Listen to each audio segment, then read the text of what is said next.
All right. How are we doing this morning? Doing all right?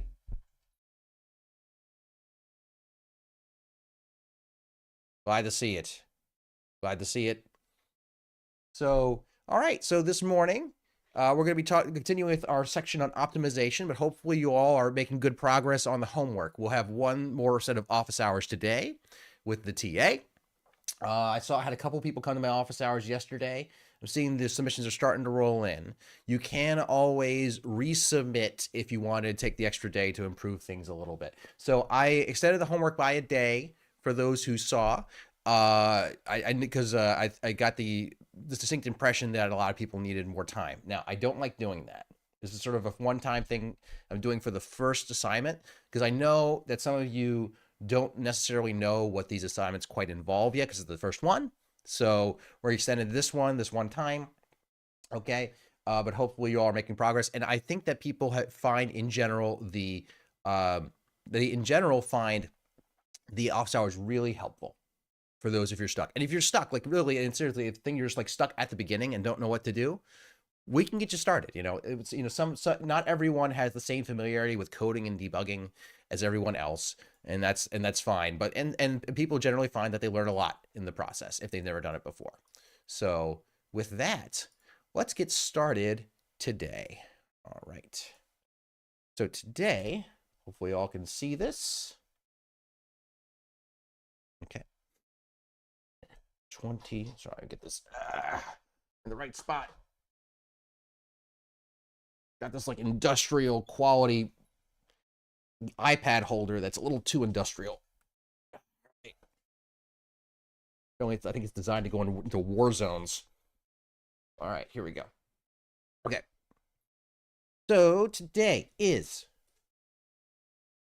2026 02/05. So yesterday, 2 days ago, we were talking a lot about optimizations, right? So we were, and specifically, that for these optimizations, okay, and we're continuing, and we're going to get to this subset of optimizations that we're calling convex optimizations. And there's another word for optimizations that we talked about. Does anyone remember what that word for optimizations was? That's synonymous with optimizations in the context of this class. Anyone remember while I'm writing this up? Program. Thank you very much. Or a program. In the context of this class, a program means optimization problem, and that's for legacy purposes, okay?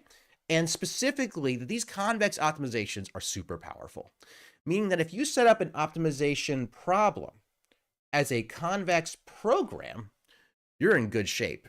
There are very good pre-existing algorithms that people have written to solve all kinds of different convex programs. There are many, many different kinds. But to recall that a convex program, again, there's a more, if you want the more formal definition of a convex program, I recommend going to the Boyd textbook, Boyd and Vanderburg.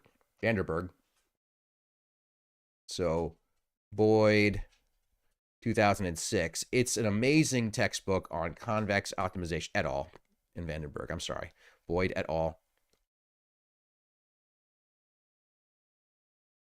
At morning. All right, called convex optimization. All right. It starts off pretty simple and it covers basically that for, as in the required reading sections we got on the Canvas page, there's suggested reading. It covers things from a pretty simple starting perspective. And that's what we're going to cover today, to how to set up important types of convex optimizations. But the definition that we talk about, in the context of this class, that a convex optimizations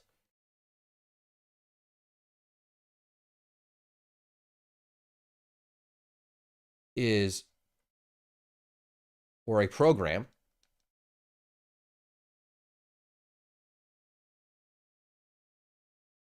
is an optimization problem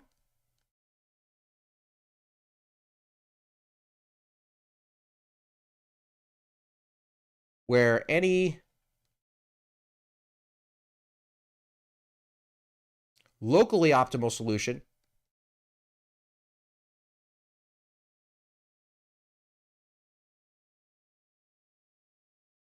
has as low a cost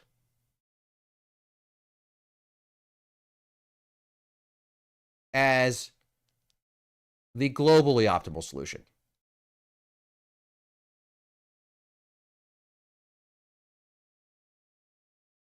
Okay. Functionally, that's how we treat convex optimizations in this class. Now, why is it called convex? Okay. And the reason we call it convex, because the true definition has to do with what we call convex sets. All right. So imagine for a second, okay? Let's say, for an example, we had a cost function.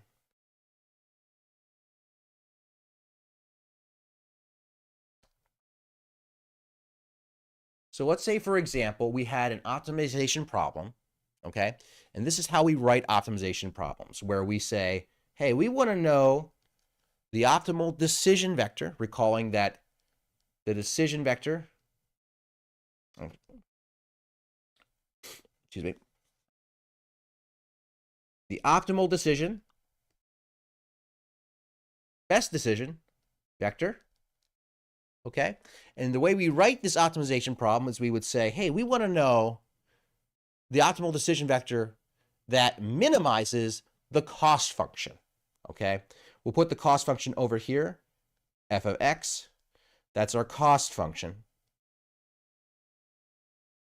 We recall the cost function from our 2 prior lectures where we talked about optimization. It's the thing you want to minimize. That shouldn't be x, that should be w. I apologize. Already did it. First time in the class, I accidentally called it f of x to my knowledge. F of w. It's a function of your decisions. Okay? We want to minimize that function. Okay? But we also want to minimize it. And so we want to know what the min is. I'm intentionally leaving some space before the min.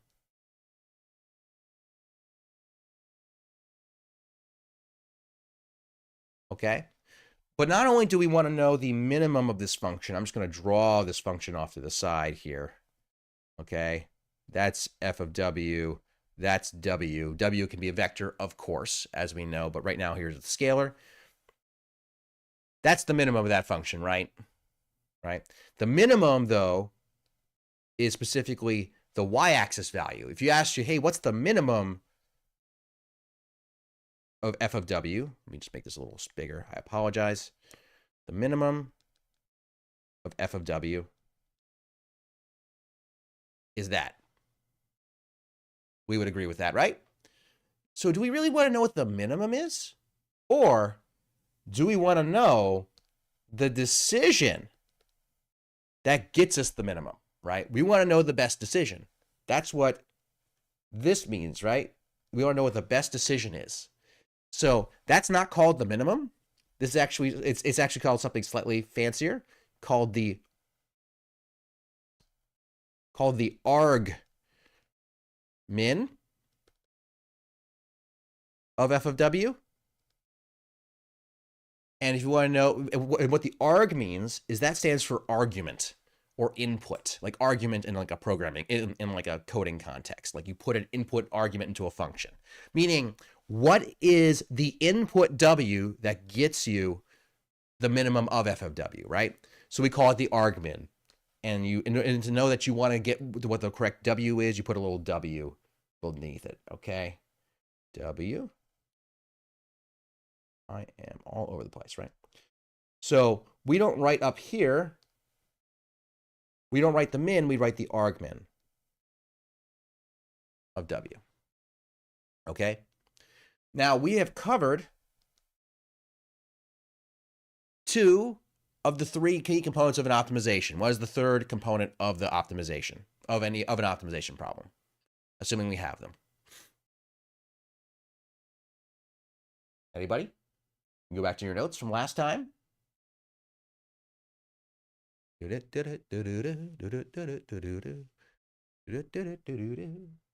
it in the chat.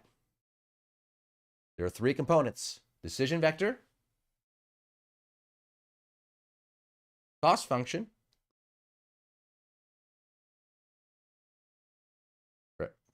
Constraints. Thank you. Thank you for someone stepping up. Our constraints. And the way we write this into this optimization problem is we would say such that, that's S dot T dot, that stands for such that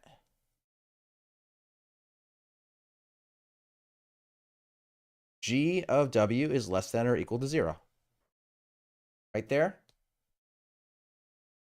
That is the general form of what an optimization problem is. A general form.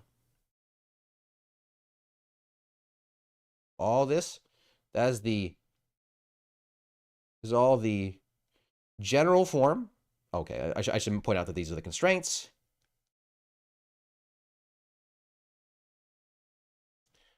And this up there, this here is this is the general form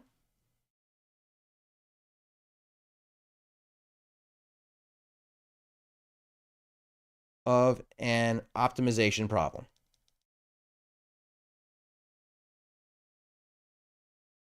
Another way to remember for optimization problem is a program.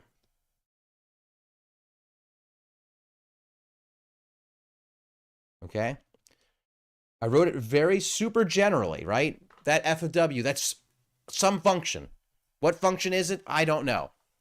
Could be anything. Anything you imagine. What are these constraints? I don't know. Anything you can imagine. What's in your decision vector? What's in the decision vector? I don't know. As many things as you can imagine. We will like to deal with real numbers, as I talked about in the class. But anyway, that's the general form. But it turns out that certain forms of cost function and certain types of constraints lead the problem to be convex. Okay? So let's visualize our... Let's visualize, and then don't worry, we'll be coding today. We'll get to coding. So let's visualize an optimization problem.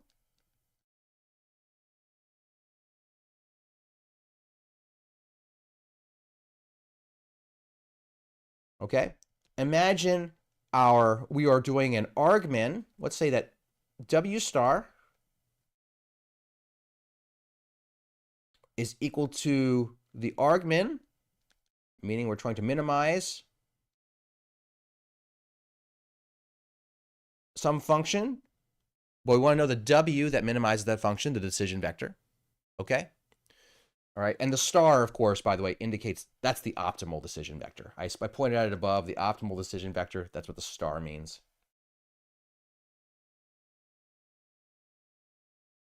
It means optimal. Hey, optimal control, how about that? Optimal control. All right, so now we want to minimize some function of W. And let's just say that W, by the way, is just some vector with just some W1 in it, okay?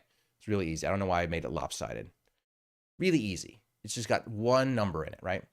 So our argmin, okay?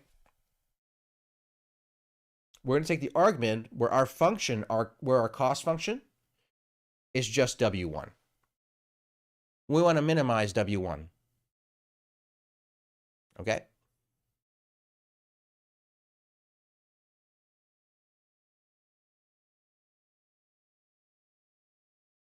We're going to add a constraint. We say subject to the constraint that W1 is greater than or equal to 0. Now, if we wanted to write this in the form of G of W is less than or equal to 0, what we would say is minus W1 is less than or equal to 0. We'd flip the sign by multiplying both sides by -1, right? If you wanted to put it in that form. Right now, we'll write it as that, okay? This is a pretty easy problem, assuming, by the way, that W is a real number, okay? All right. Intuitively, I'm trying to minimize W1. What's the lowest value of W1 I can come up with subject to the constraint that is greater than or equal to 0? This is an easy one. Okay. The answer is 0. Trying to make it as low as possible has to be greater than 0, right? So let's visualize this problem where on this axis, we've got W1. On this axis, we have our cost, F of W, which also happens to equal W1. Okay? So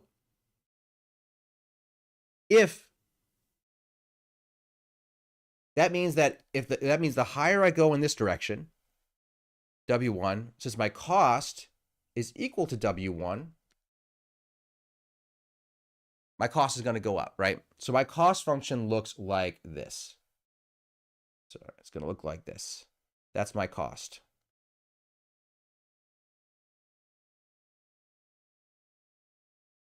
Not rocket science, folks. Okay? This is like y equals x. It's a diagonal line, right? Okay. Now, and this line, by the way, goes off into the negative as well, right?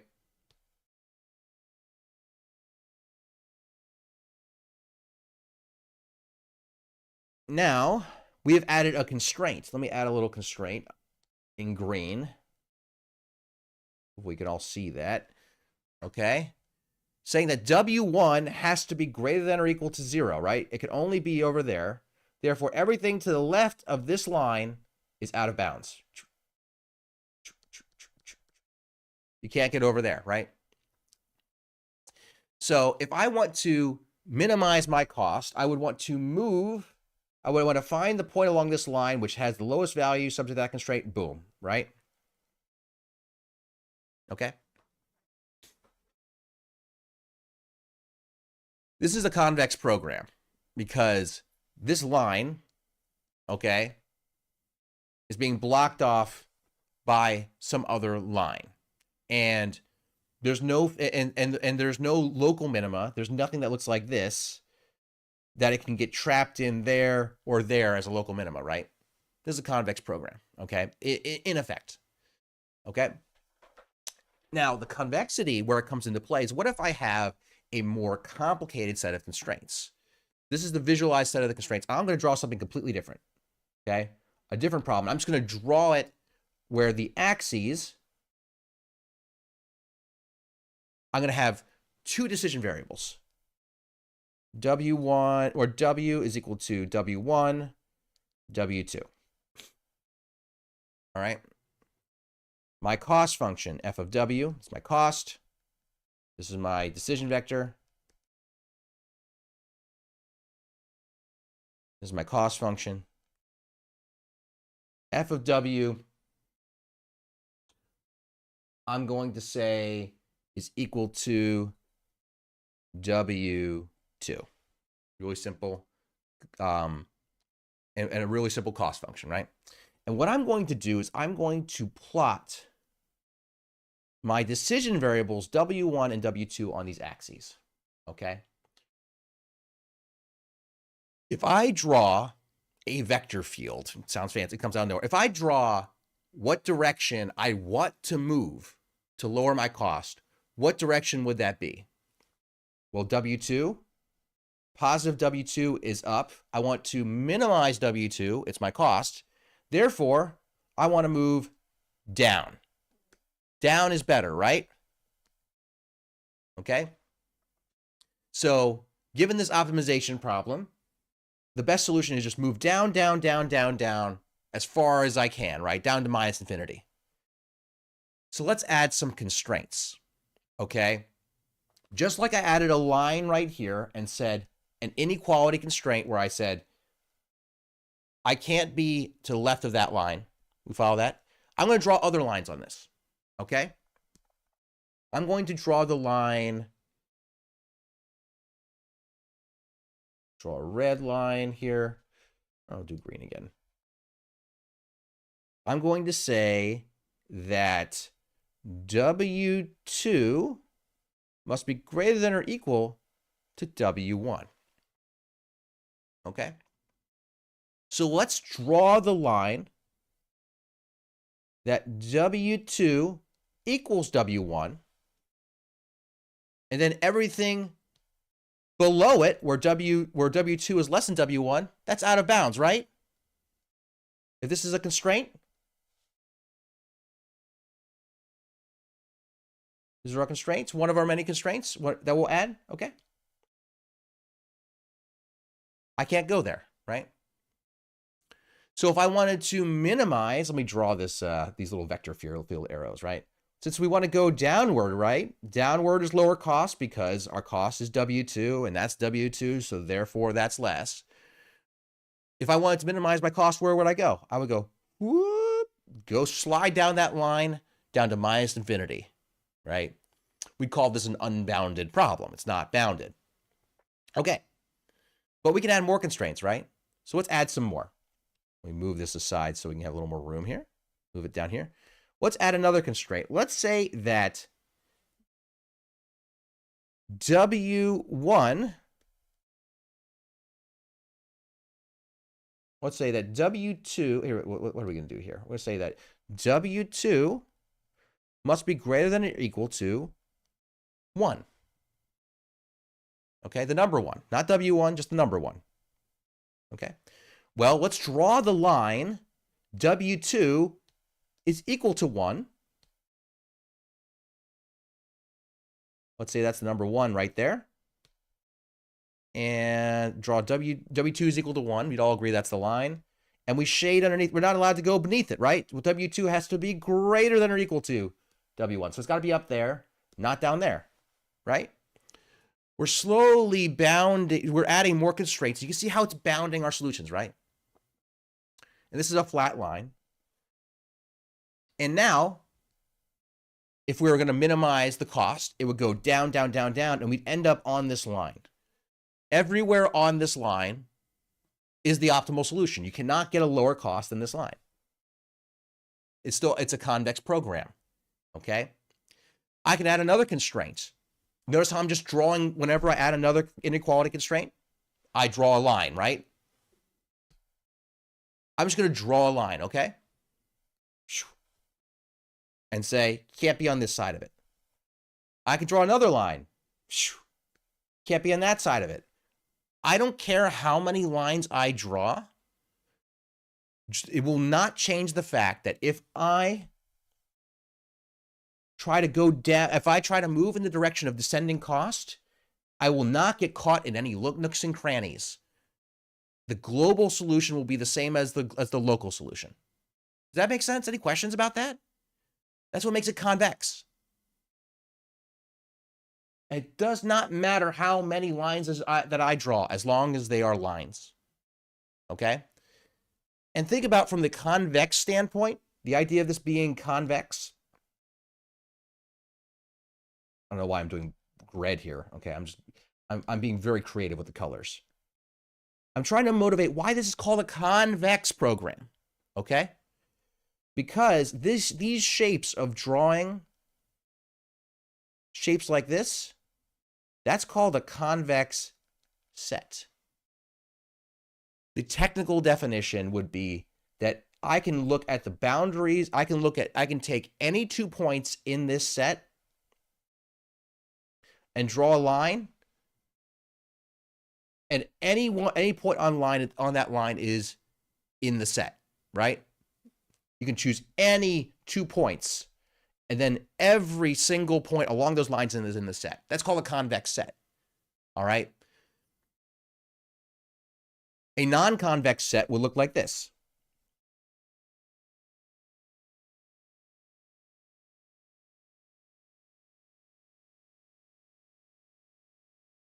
Looks like this. It might look like this. Let's say it looks like that. It's got a little potato or something. I don't know what that is, okay? It's not a convex set because if I pick this point and I draw a line in between, these points are not in the set.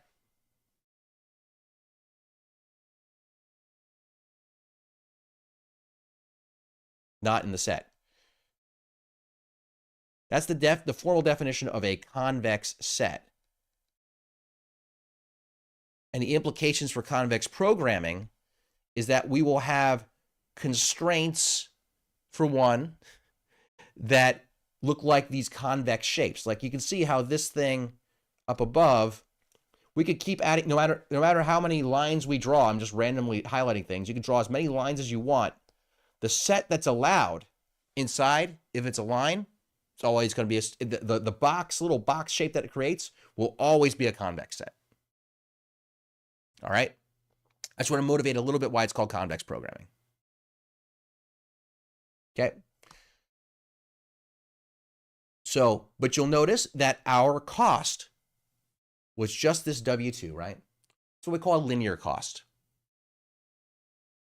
Now, why are we doing any of this? It's because it's important to know what optimizations are going to be easy to solve. Convex optimizations comparatively are easy and reliable to solve.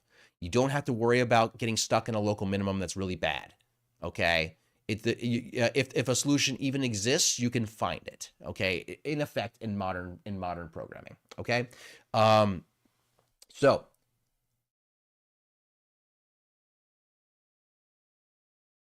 this motivates our first class of convex program, okay? And they're called linear programs.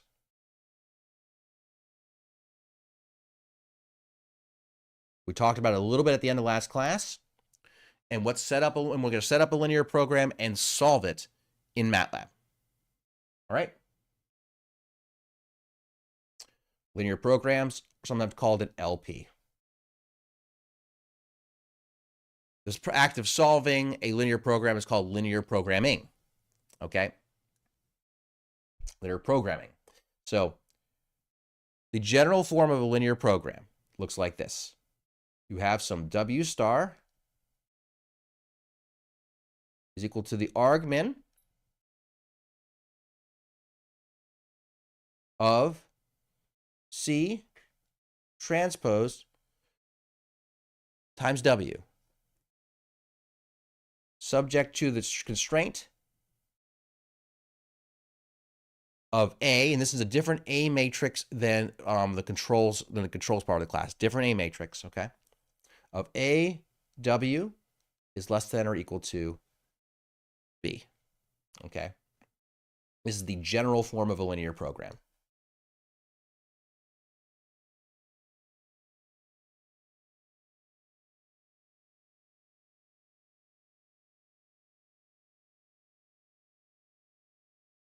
Okay.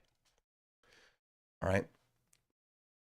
What we had just drawn, wait up, I'll pull it back down. I'll leave it there. What we had just drawn up above, where I was drawing that little pentagon thing with all my constraint lines, right? That was a linear program. Why? Because our cost function was just a constant multiplied by W. So where specifically, I should say, where C is a constant vector called the gradient.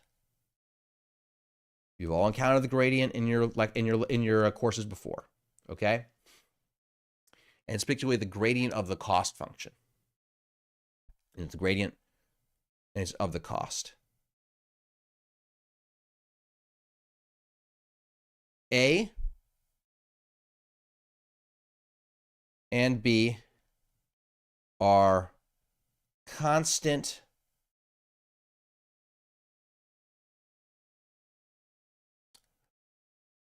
matrices and vectors, respectively,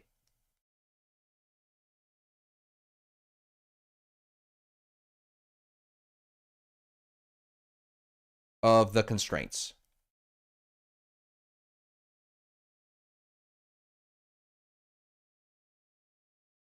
Okay. I didn't like that I double spaced all these things. I'm just going to move them to single space real quick. Okay. And that thing we wrote above was a linear program. Okay. So linear programs are convex. Okay.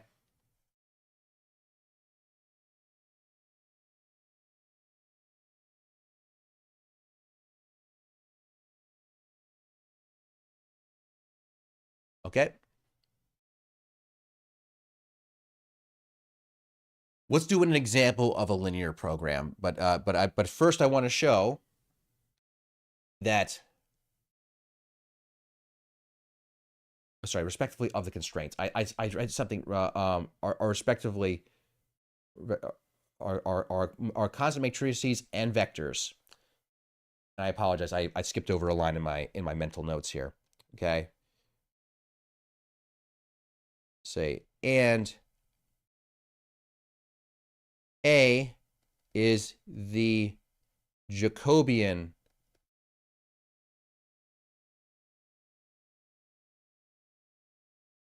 of the constraints. And B is going to be a constant vector left over. Okay. I'll show you how to compute it. All right. I know it's a little abstract right now, but let's do like an actual linear programming example. Let's actually motivate this with an example that we'll put into MATLAB code. Okay. Let's say you are shopping. Grocery shopping.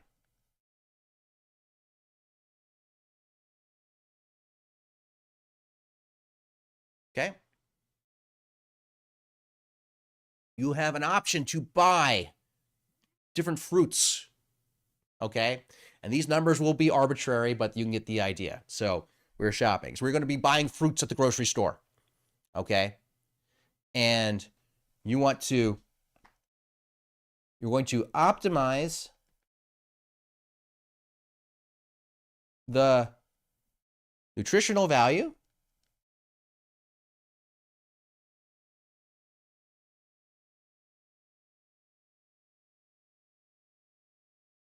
of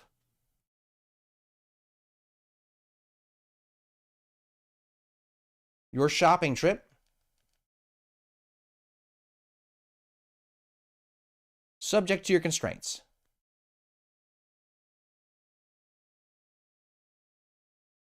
To your price constraints.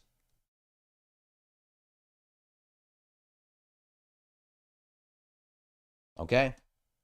So let's say you've got apples, bananas, a carrot, because it starts with C, even though it's not a fruit.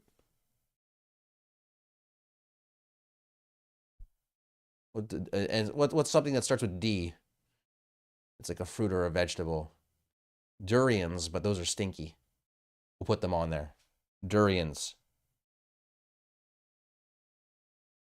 I once went on a trip to Thailand where they sold durians. They are like a stinky fruit. You cut them open, and the hotel had a warning. It says if you bring a durian into your hotel room and open it, we will charge you for the smell removal. So just basically as a warning, because they've had too many people like open durians in their hotel rooms. So apples, bananas, carrots, and durians. All right. And each of them, let's just say they have a nutritional value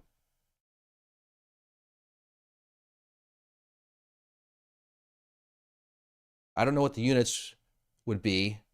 We could say calories, but we'll just make it abstract. Let's say, think of it as calories, but it's goodness or badness. So let's say apples have a 1, bananas have a 2, carrots have a 3, and durians. In video games, they're very powerful things to eat that heal a lot of health. So we'll say it's 5. That's science. Okay. I played a lot of Zelda. They're very valuable in Zelda. So we've got, and you have their price. Okay. Let's say an apple costs 50 cents, 0.5. A banana costs 0.75. Let's say a carrot costs 0.9. And durians, they cost $3. I'm just guessing at those prices. I don't want to look out of touch. Just these are arbitrary numbers. They're in whatever units. Okay? So let's write this as a linear program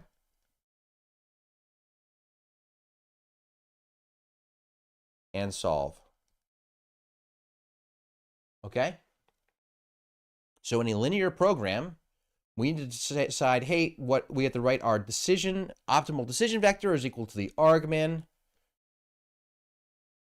of C transpose times W, subject to some constraint A, W is less than or equal to B. Okay? That's what form we want to get into. And we're going to want to know, if we know what C, A, and B are, guess what? We give it to MATLAB, it solves it for us. It gives us the answer. Neat, right? So let's set up our optimization problem. First, we need to say, what is our decision vector?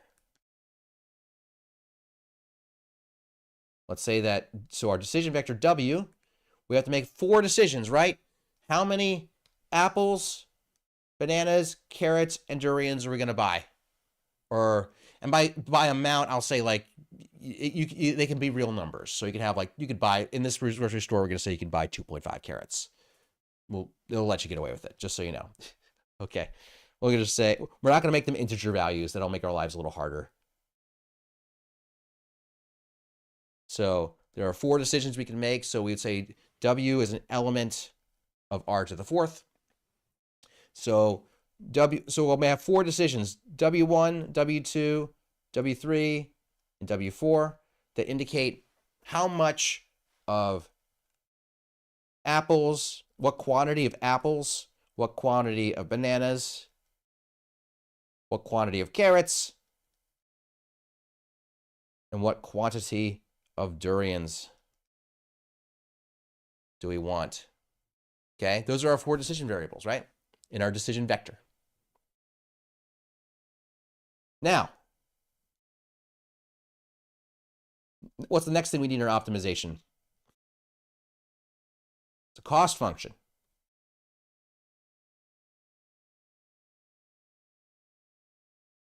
So the cost function, that's the thing we want to minimize, right? F of W. So if you see in your optimization setup, like of the question that you're being asked for a cost function, you want to ask yourself, what are you optimizing? In this case, we want nutritional value. When I optimize, I'll say specifically we want to maximize it.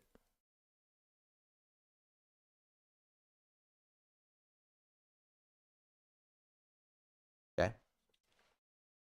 So we can compute the nutritional value by taking W1, multiplying it by the nutritional value 1, plus W2 times nutritional value of 2, W3 times the nutritional value of carrots, which is 3, and durians, which is 5. Okay? So the nutritional value is going to be, what is it? 1, 2, 3, 5. 1 times W1 plus 2 times W2 plus 3 times W3 plus 5 times W4. Now, this is the nutritional value, something you want to maximize, but the cost function, of course, minimizes. So what's an easy way to turn it into a minimization problem? Put a negative.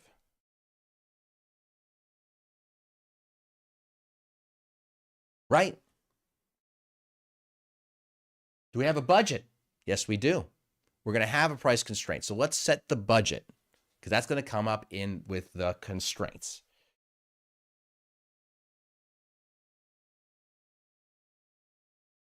Okay. So let's say, what is our budget?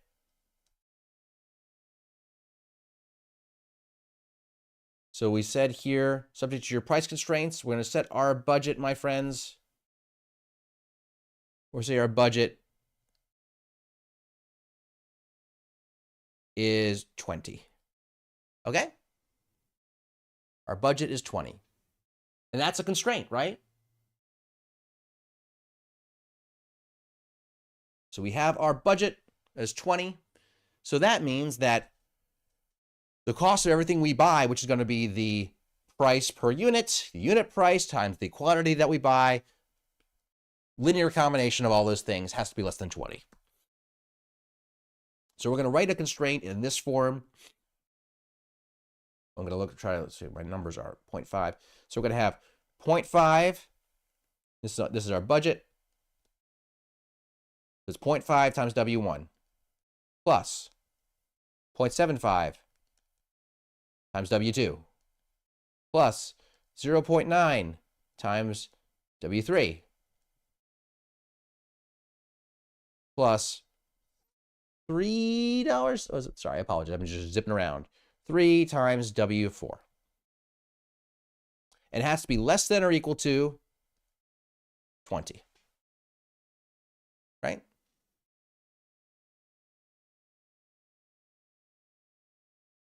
Now we have to put it in. So these are our cost function and constraints. But we have to write them in the form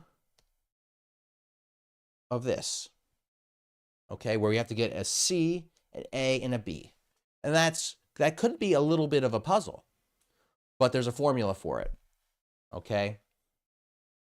You see that C transpose, that's the gradient of our cost with respect to our decision variables. So we want to know what C is. C is our gradient.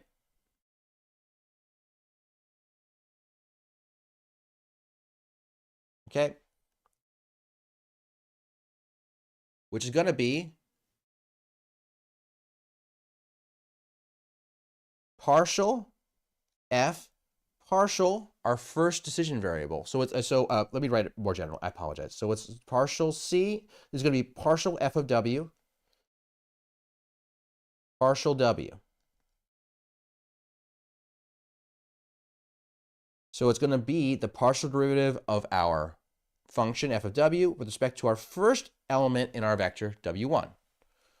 Partial F of W, partial W2, partial F of W, W3, and partial F of W, W4. Okay? And you'll see how this math works out. It's actually going to work out really beautifully. Okay? So, right there, our C value is the gradient of this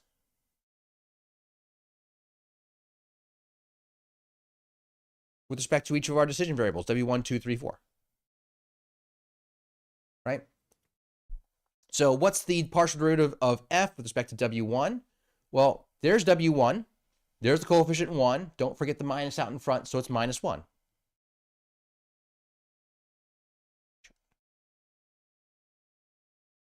Minus 1.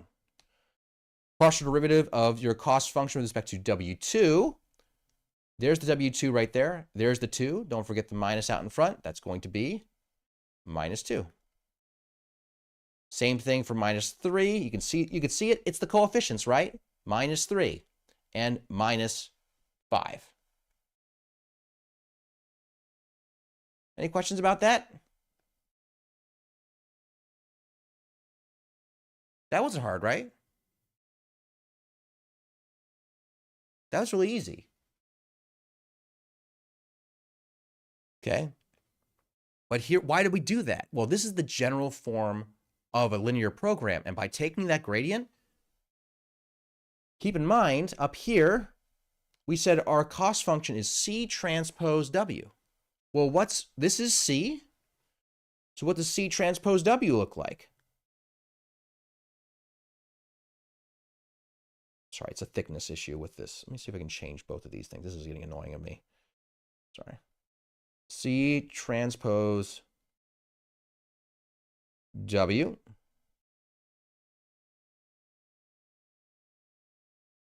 That's going to be equal to the C transpose is the transpose of this, so it's going to turn it into a row vector.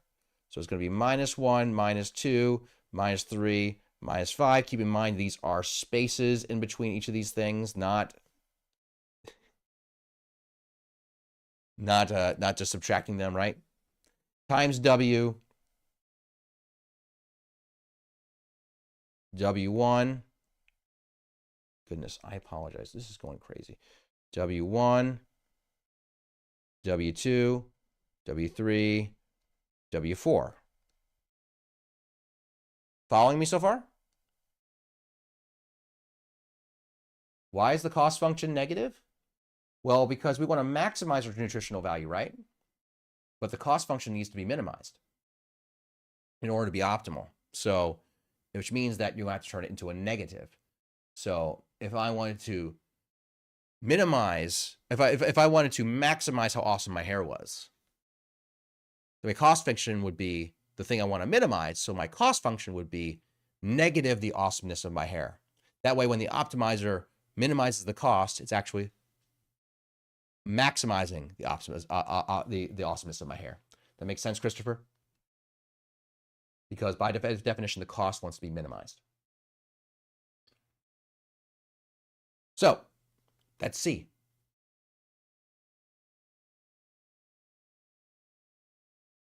And so that's C. So C transpose W. So if you do that matrix multiplication, it's minus this.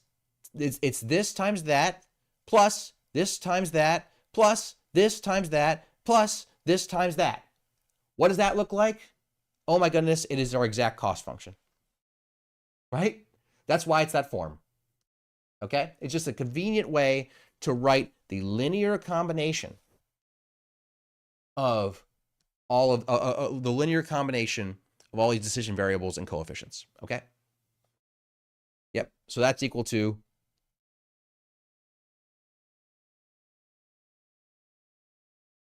minus 1, W1, minus 2, W2, minus 3, W3, minus 5, W4. That checks out, right? All checks out. It's the same thing. It's just an easier way to write it. That's C. So we can define our linear cost. It's linear cost. Okay. That way. All right. Now, the constraints. For that we need to know our constraints here, which are A and B. Okay? Where A is the Jacobian of our constraints. The Jacobian is just a fancy word for another partial derivative, okay? All right, we covered it before. We covered it in the context of state space and LTI systems. We're doing the Jacobian, okay? So if we take so A is equal to the partial derivative of our cost function, g of w. We have to write it in that form, okay? Partial w, okay? All right. So in which case, so that means we have to write our constraint as being g of w is less than or equal to 0. That's our cost. This is our constraint. So our constraint is going to be, it's right up here, 0.5 W1 plus 0.75 W2 plus, put this on the next line here, plus 0.09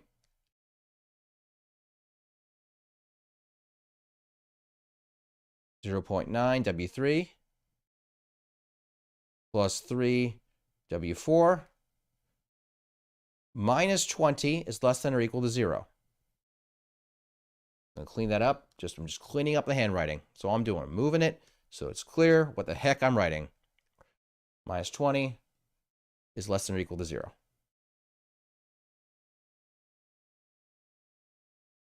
Okay.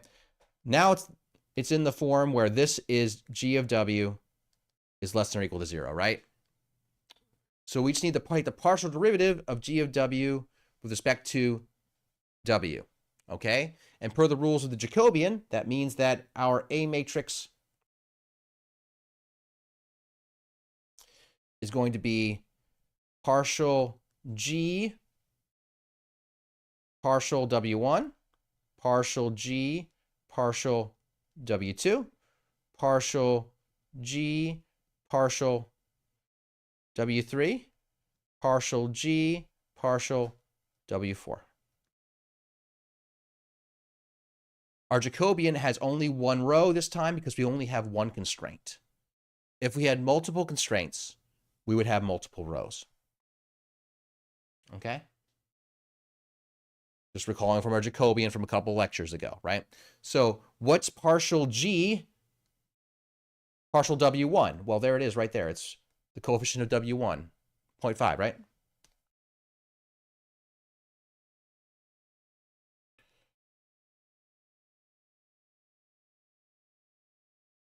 What's partial G, partial W2? Well, there's W2 right there. It's 0.75.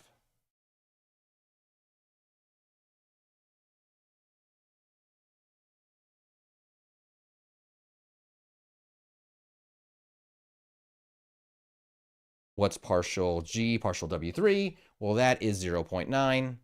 And what is partial G, partial W4? Well, that is 3. Right? That's your A matrix. It's a 1-row, 4-column A matrix. Okay? And note, that means that if AW is less than or equal to B, remember that's how we wrote the constraint in the linear program. Hey, A times W, if we do that matrix multiplication, it's going to be 0.5 times W1 plus 0.75 times W2 plus 0.9 times W3 plus 3 times W4. Doesn't that look familiar, right? What's left over? This constant. Where does that constant go? It goes in that B. Okay? That means that G of W, once you substitute it in zeros for all of these values, right? What's left over? The constant, right? And we just got to move this constant to the other side so it becomes B. Okay? So G of 0, we would all agree, we plug in zeros for all these values, boom, boom, boom, boom. The answer is it's minus 20, right?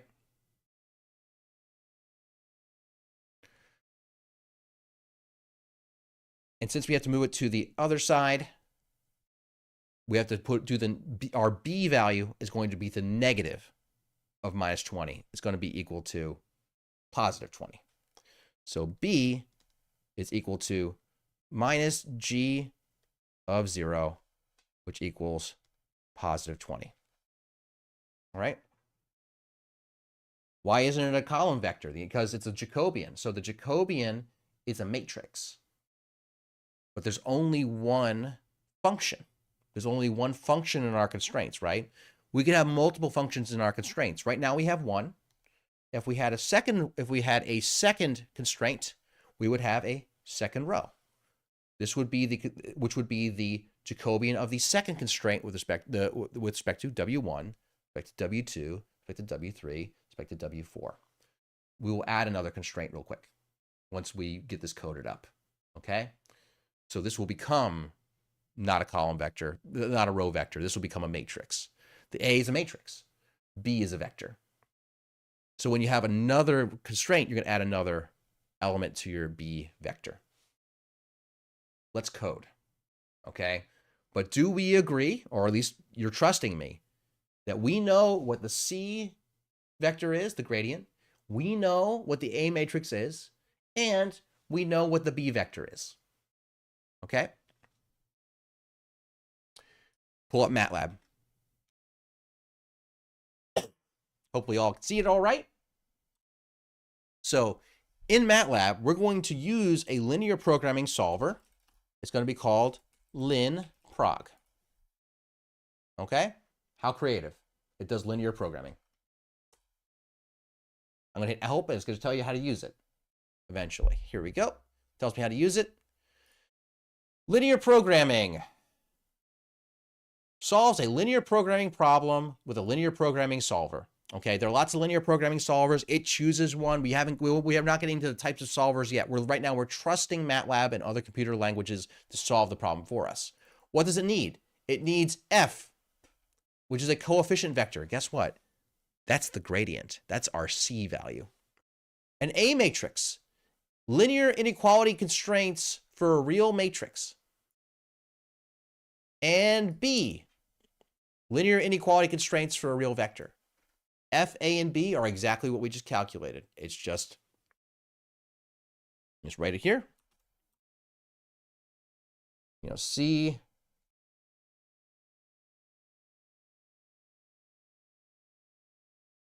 Well, we'll scroll up to it. So all we need to do is type in linprog.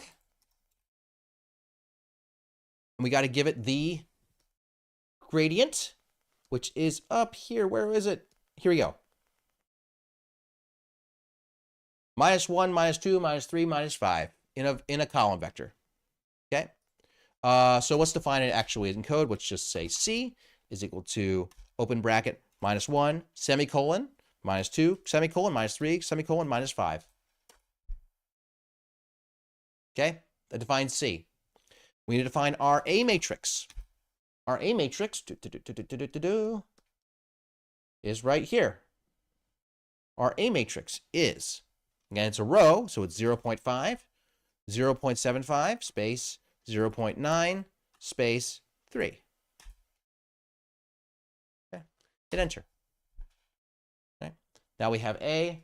Now we finally have our B vector. There's only one element in our B vector because we only have one constraint. B is equal to 20. So we have C, A, and B. So linprog will return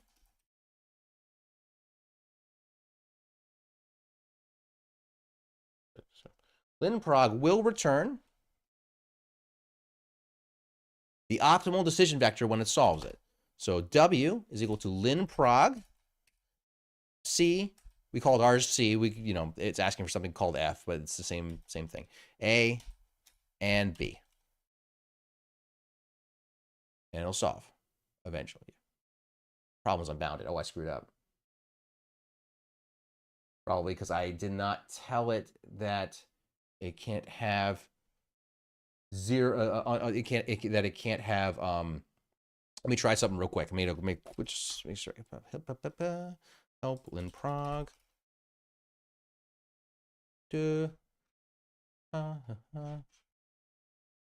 AAQ. Watch this. Let me fix it. Okay. 0, 0, 0, 0. Infint.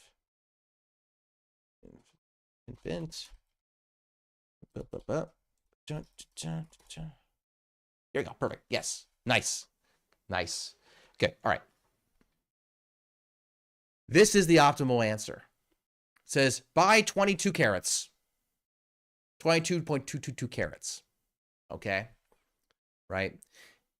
Now, the only reason I got it to work is because you remember yesterday when I was talking about the fencing problem two days ago? We had to add another constraint. Does anyone remember? Like the optimization could be tricky, right? And it came up with a tricky, I was coming up with a tricky answer to the fencing problem where you maximize the area of fence. Anyone remember this? And I said, hey, what constraints do we need? And I said, when we said we had to limit the perimeter of fence, but does anyone remember we had to add extra constraints? Does anyone remember what they were? Anybody?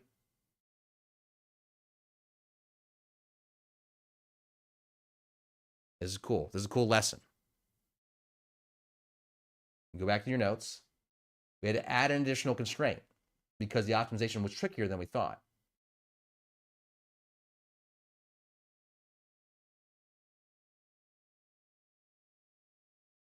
We added a constraint on the fencing. It had to be a positive fence. We couldn't have a negative fence. It found a way to hack a negative by using a negative fence. Okay?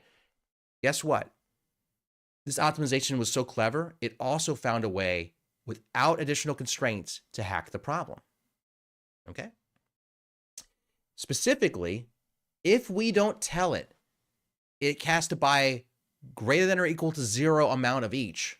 Do you know what the optimization does? It starts selling apples it doesn't own. Doesn't it make sense? Look at the math here. Look at the math here for our cost function. Here's our cost function. We said, hey, this is how much it costs to buy each of this stuff. And we want to minimize that. So, sorry, here's the cost. So we want to minimize that, right? We want to minimize that cost. Sorry. We want to maximize the nutritional value, right? Sorry, we want to maximize the nutritional value, right? And that's what the nutritional value is of each of those elements, right? Okay.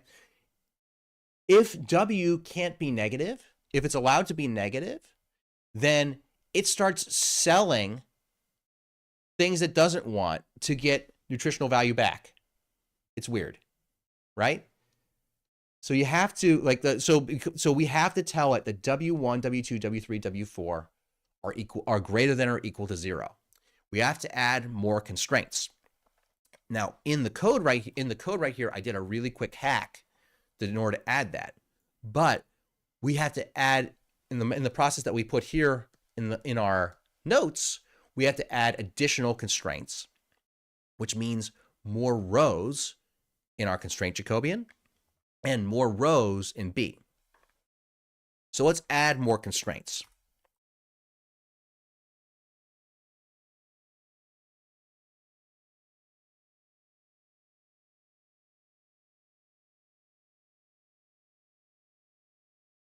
So we need W1 needs to be greater than or equal to 0. W2 needs to be greater than or equal to 0. W3 needs to be greater than or equal to 0. And W4 needs to be greater than or equal to 0. In the form of our general optimization problem, G of W is less than or equal to 0 for our constraints. Okay? That means we have to turn this into less than or equal to 0. How do we turn each of these greater than inequalities into less than inequalities? Well, we multiply them all by -1. So therefore, they become minus W1 is less than or equal to 0. Minus W2 is less than or equal to 0. Minus W3 is less than or equal to 0. Minus W4 is less than or equal to 0.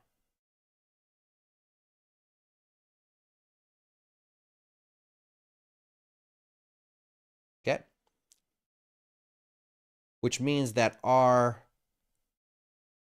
constraints look like this: minus W1, minus W2, minus W3, minus W4. So we've changed our constraints, which means that our A and B matrix change. We've added more rows to our constraint, so we get more rows to our Jacobian. So our A matrix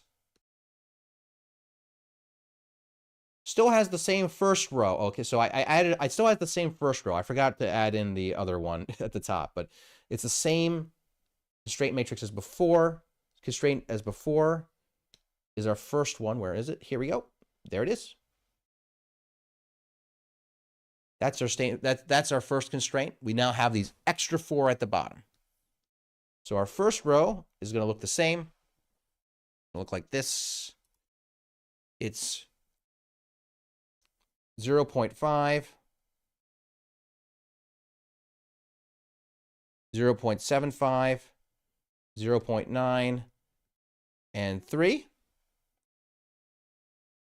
Now for our second row of our Jacobian, it's partial. Now our second constraint, our new constraint here, we've added this one in, -1. And so it's going to be partial this, partial W1. So the partial of that with respect to W1 is -1.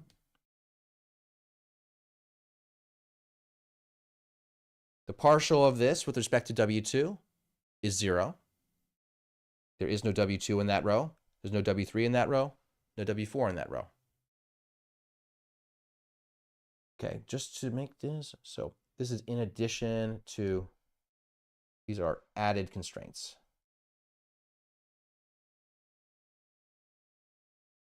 Okay.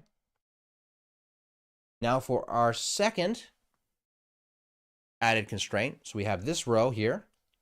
We take the partial derivative with respect to W1. I don't see any W1s here. It's 0.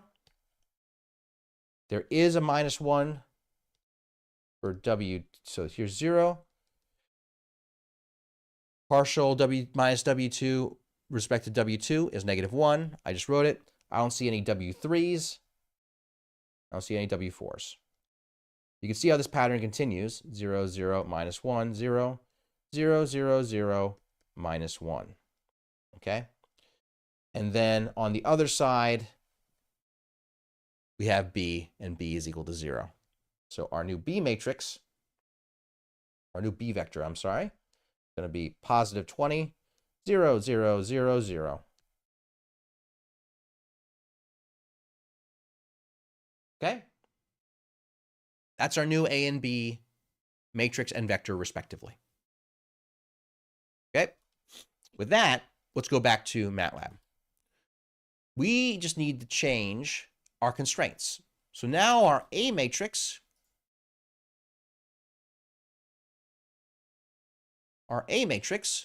is now 0.5, 0.75, 0.9, and 3. Next row, it's -1, 0, 0, 0. Next row, 0, -1, 0, 0. Next row, 0, 0, -1, 0. Next row, 0, 0, 0, -1.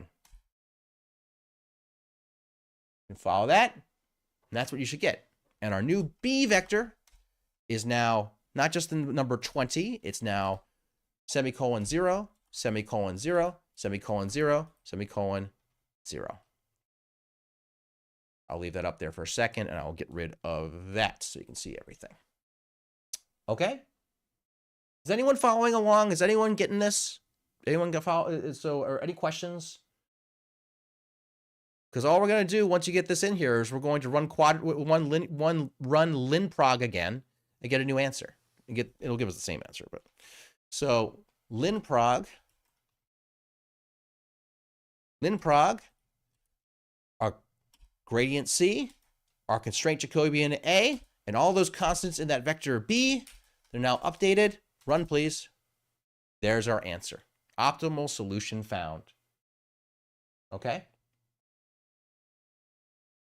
Now, that's really fast, right? Tick. If we use the tick-tock command, the way the tick-tock command says is if you run tick, you wait a second, tock, and it tells you how much elapsed time there is. Okay? So if you say tick, then you run the command that you want, which is W is equal to linprog CAB, and tock. You can run it. It takes about a few milliseconds. Going a little slow today, but that's how fast it is.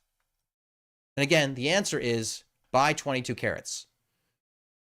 If you didn't add those extra constraints, it would sell apples it doesn't own in order to buy other nutritional values of other things. Okay? It would, so that's what it would do. So that's how we added more constraints. We added more rows to the constraint Jacobian. Now, as we learned in our last coding lecture, do you always have to take the Jacobian by hand? No.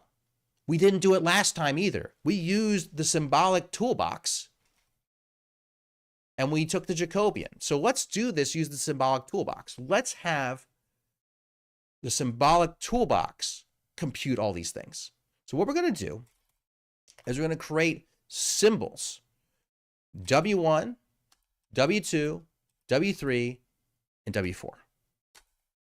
Those are now symbols in the symbolic toolbox. Right? Okay, we're going to create a vector, which is our decision vector of W1, W2, W3, and W4. That's our decision vector, friends. Okay, let's define our cost. We'll call it cost. Why not? Life is short. Well, what is our cost in terms of our decision vectors here? In terms of our decision variables, well, we have it right here. It is this. Wow. Minus W1, minus W2, minus W3, minus W4. Okay. Or if you want to write it literally, just like we did on the math, you can say minus 1 times the quantity, 1 times W1, plus 2 times W2, plus 3 times W3, plus 5 times W4, because that was tricky, right? Now I've defined cost as a symbolic expression. Okay? What do we need to compute for the linear programming? We need to compute that C matrix, which is the gradient of the cost. How do we compute the gradient? Well, I'm glad you asked. Gradient. You take the gradient of your cost with respect to a vector of the variables you want to take the derivative with respect to, which we've already defined as W. 1, 2, 3, 4, 5. Neat, right? Let's store that in the letter C. Done, right? Only thing you have to be careful with the symbolic toolbox is you need to check is if you're storing the result of a calculation, check the class. It says it's a symbol. We don't want it to be a symbol. We want it to be a floating point number, which we change by saying C is equal to the double of C. It restores C. It stores C as the typecast double of C. It just turns it into a floating point number. Now, if we check the class of C, it's a double. Okay? So 1, 2, minus 1, 2, 3, 4, 5. Now, what about our constraints? So let's write our constraints G as a bunch of symbolic functions. Let's look at our first constraint, which was in one row, we'll put our first constraint, which is 0.5 times W1, plus 0.75 times W2, plus 0.9 times W3, plus, we're almost done, friends, plus 3 times W4. That's our first constraint. Okay? And it's less than or equal, minus 20, right? Where do we put this? Right here. Where is it? There we go. There. There's our G of W, right? For our first constraint. Our second constraint is minus W1, minus W2, minus W3, minus W4, all in different columns. So if we do minus W1, minus W2, minus W3, minus W4. It is a vector of all of our constraint functions is in G. What's the A matrix? A matrix is the Jacobian of A with respect to all of our decision variables W. Did I? Oh, sorry. G. Jacobian of our constraints G with respect to W. Hey, does that look familiar?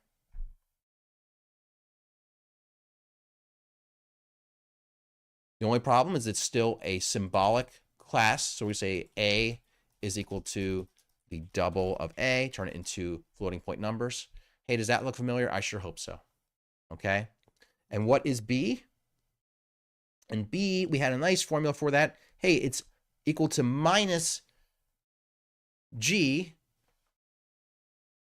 your constraints, but you put in zeros for all your decision variables. Let's see if just putting in 0 works. I'm not sure if it does. No, it doesn't like it. Doesn't like it. Oh, it's yeah, G of okay. Here's what we have to do. Got it. So you have to substitute in 0 wherever you had a decision vector. So you say that B is equal to the substitution into G wherever you would see what your decision vector W, you put in a vector of zeros of the same size. So 0 is 4, 1. and you have to do the negative of it. And then you do a negative. GW subs SUBS. Sorry. There we go. SUBS. When you have that, just make sure you turn B into a double. And voila, you could do the same thing all over again. linprog C, A, B, and it works just fine. Okay, let me just scroll that up and give you those commands again. That's it. Thanks for going a couple minutes over. Yep.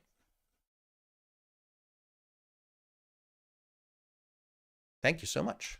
Let's do that. Someone pointed out that I have a -0 instead of a -20. Thank you so much. -20. Cool. That just means we have to compute our A matrix again. That was actually pretty easy. We just said A is equal to the Jacobian. And then we said A is equal to the double of A. And then we have to do B again. We have to say A is equal to the substitution. Then B is equal to double of B. Then you can run linprog. Done. Symbolic toolbox is all the derivatives for you. Cool. Thanks for going a couple minutes over. -0. You seem so incredulous. This is meant to be 20.